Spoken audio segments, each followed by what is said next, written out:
Tim and Sid. Time for Tim and Sid. Time for Tim and Sid. Time for Tim and Sid. Oh, yeah. It's time for real sports talk with Tim McAuliffe and Sid Sexero.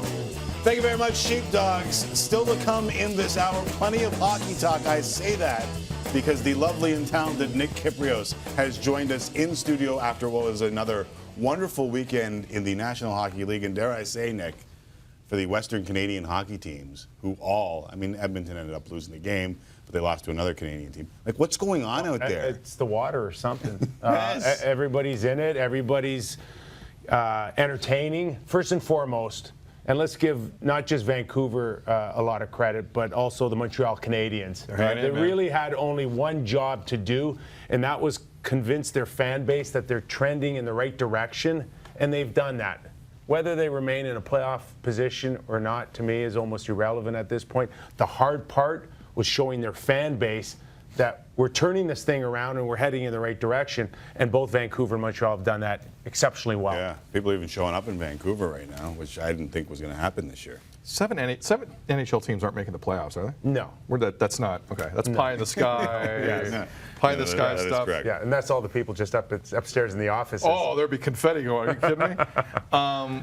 We're talking about teams. We'll get to the Leafs in just a second here. But Calgary, right now, statistically, the #1 team in the Western Conference. A lot of people on Twitter want us to give Calgary some more love, so we'll give them some more love. Let me ask you something, because Brad Treliving has never been shy to make a move. Yeah. Now, and I know he's traded a bunch of assets over the last little while. February 25th is not that far away. I know it sounds far away, but that trade deadline's not. Can you see Brad do something even more with this roster I don't, if they're in position? If they're in the similar position they are now come late February? It's a long ways away in terms of right now thinking about that, and I don't think Brad is in a position to do that at Christmas. You run into some key injuries, a player that you thought might not be available is available. Sometimes you trade to keep another player out of your division, whatever the case is. It's just too far ahead. The big trade was with Carolina, and he won that by a country mile. Lindholm now has gone from a 15, 20 goal useful player to a star in the Western Conference. Frontline guy. Hanifin's got tremendous upside. I mean, that's the big one. Hamilton is struggling right now in Carolina. He did the big one. Now, does he need to tweak a little bit? Yeah, possibly, but that team's now in a position to compete in the Western Conference as much as anybody right now. All right, let's talk about it as much as anybody because the Jets have won 5 in a row. That was a fun game to watch last night against Tampa.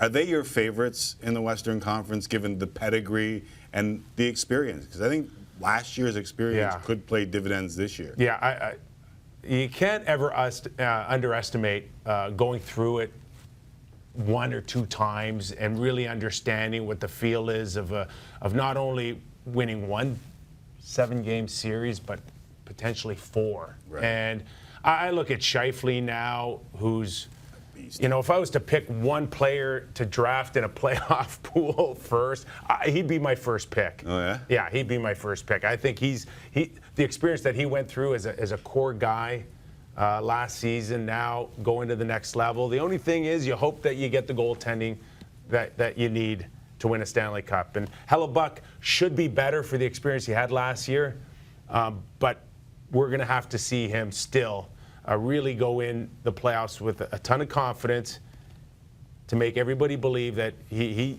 get the job done. At times you watch him this year and you're like, Well, we kicked it around here. Is it because he came in last year and he wasn't the starter? And he had that fighting mentality for most of that year. So it seemed. So the numbers seemed. Is it different for a goalie when you know you're the guy, when you sign the 100%. $6 million, $6.5 million deal? They're all great goalies. Yeah. And for the most part, you know, if you really took them back to the first time they put on pads to where they are today, I would bet you the coaches that they've had in the past aren't really selling a different mentality how to goaltend. They'll pretty much play the same. They're big, they're strong, they're square to the shooter, the styles are similar. It's all now between the ears. That's where you got to get to the next level. And Hellebuck, I think, would have learned a lot from last year, and hopefully that can carry him on that goes without saying that there's a number of goalies, including the one in Toronto and Frederik Andersen, right? Yeah. He's another one that says, okay, you can look great over 50, 60 games, but where's your head when you're down 2-1 in a series? Right. We're going to get to the Leafs. We're going to get to Kyle Dubas, his availability earlier today, his talk about toughness, and maybe even some Leaf dads if Sid has his way. But can I just stay in the Western Conference for one more and ask Sure, you? man. Markstrom, speaking of goalies, has been real good over his last 5. He's won 5 in a row. Save percentage, .937. What Travis Green is doing out there is really impressive. Yeah. And they had a terrible stretch. I believe it was 1-10-2 over November. Yeah. Is there a chance that this is a playoff team? Gosh.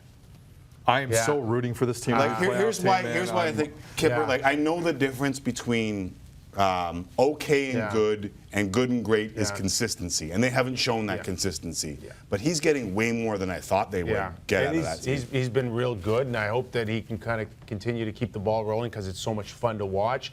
But I think we're gonna find out over the long stretch of the regular season that stretch that they had for a dozen games where they weren't very good will come back, I think, and haunt them a little bit here. Yeah. But the Bessers and the Pettersson, and to watch a guy like Josh Levo not get the opportunity in Toronto and seem to be making the most of it, and now they're getting their foot soldiers back and healthy like Jay Beagle, and it just seems like a good mix. And Travis Green, I think, has the right temperament, the right mentality, the right old/new mentality to coach this game today. I think he's got a great understanding, especially coming out of junior recently, of where the kids are at, what the ask can be, and where it can meet with his expectations. So he just seems to be a perfect guy. Virtanen, to me, seems to me like he's taken his job a lot more seriously than he had in the past. Loaded with talent, but not bringing it every night. So he's gotten a little better as well. If Brandon Sutter can actually play, considering what his ticket is, I think that could make a big difference in a legit playoff hope. Yeah, in my opinion. If there is one. Listen, If there I know is it's one. a long shot, but the way they've been playing, I don't think they're that 1-10-2 team. To have that conversation, you got to finish it with, okay, who do they beat out? Who's coming out of the playoffs to fit Vancouver in? And you look at Edmonton pushing, you look at Vegas, slow start, maybe Stanley Cup final hangover. They're getting it going. Now you got to pick a team to bump out. 9-2-1 in their last 13, Vegas. Kyle Dubas of the Leafs, he's the GM in case you didn't know, spoke today. Kind of unsolicited. Came out after practice or during practice. Media weren't really expecting him. He wanted to chat. He said some interesting stuff. We ran the clips a little earlier. What did you make of what he said? Well, listen, he's a smart guy, and that's how you fast track from a place like the Sault Ste. Marie Greyhounds right into the National Hockey League. So I think he's got the right feel. Of course, it was calculated. Of course, he understands where his team's at, and ultimately, I think where they need to get to. And listen, small sample size, but you had some big games in Boston, and then of course Tampa Bay, and you fell short a little bit. And it's naive of him to think that the only reason why you didn't win against Tampa Bay is because of a hot goaltender. But I think he's a pretty smart guy here, and I think moving forward he's going to understand where he needs to get to without selling the farm necessarily. Right. He was talking about adding a puncher to the team or a fighter to the team. And I don't think any of called the pundits out for saying that he might need one of these guys. Yeah. I know we're going to stay the course. Is a puncher or a fighter different than toughness? Because Sid and I sat here and said, well, I don't know if anyone was saying they need someone old school, play 5 minutes in the fourth line, go out and punch people in the face. Maybe they were saying add a defenseman who can make it tough to play against in front of the net, or that can step in when someone knees Kasperi Kapanen and throw an elbow to the face to say, don't do that again. Do you think? Well, first of all, they had a guy. His name was Matt Martin. Right, and they didn't play him when it got tough against Boston. They wanted nothing to do with him. They got rid of him. Lo and behold, he's back in the Islanders. He's got a half a dozen goals, and he's contributed pretty well. So that, to me, is a telling tale that they don't necessarily want to go back there. But in saying that, finding a heavier guy that, to your point, can go in there, play the game, and then get into someone's face. And sometimes it's just having the mentality of being in a scrum and getting the last word in, right? And all of that comes into play. They just don't have that lineup. They don't. Right. And you watch a couple of scrums here and there, and they try, but it's just not in the makeup of a Connor Brown. It's not in the makeup of a Kapanen, of a Janssen, and all of a sudden now we're watching Zach Hyman and a little out of his element, don't you think? The last little while, absolutely, with the late hit and then the fight, and I don't know if it's Zach Hyman looking around going, okay, who else is there? Right. It's me, and I don't think he's necessarily intimidating anybody or scaring anybody, but at the same time, good on you, Zach, for stepping up a little bit, because I don't see outside of Kadri anybody in that lineup would even want anything to do with something like that. And Hainsey did a nice job last week in Boston as well, but again, not their makeup. Do you think Dubas is telling us I'm not adding toughness? It's not necessarily his style, but did you tell me? Did you drop a good Branson's name? And of course, Vancouver re-signed him. But that to me would be a perfect type of guy. The type of guy, guy, the guy that can get into someone's face. What do you think of Wayne Simmons? Listen, I like Wayne a lot. There's not anybody that doesn't like a guy like Wayne Simmons. But to bring in a Wayne Simmons, you'd really have to put him in a top 5, 6, 7 role. I'm just sitting there going now, with Babcock putting so much investment in a Hyman and a Brown, and now Kapanen and Janssen in the third and fourth hole. Whose ice time is he going to take? You look at that power play right now. If you're a Leaf fan, you go, we can barely fit Nylander in there. Right. Where are we going to put Wayne Simmons? Yeah. So somebody's got to come out. There's got to be a real change of philosophy, I think, to all of a sudden decide that you're going to put Wayne Simmons in. Right. And the sooner the better. I wouldn't want to do it at the trade deadline and then tell him, hey, go make great chemistry. Hacksteller, Marner's dad. I don't know if we have time for Dave Hackstall was fired today as head coach of the Flyers. And I thought he was fired like days ago, and nobody told him. In actuality, he was fired. And nobody told him. I think he knew, and that's why he got fired today. He knew. Wow. It was handled so poorly. Yeah, come on, let's be honest. Yeah. I'll make this quick. Where do you stand on parents speaking to the media? Because Mitch Marner's dad did a couple of interviews today. Yeah. One was posted. He did another one on radio, local Toronto radio today. Yeah. Where he pushes his son's campaign for a captaincy one day. And is that hurt him, or is it irrelevant in the big picture? In the big picture, it's white noise and it's irrelevant. He's all that matters to the Leafs, how he performs, how he plays, and that's it.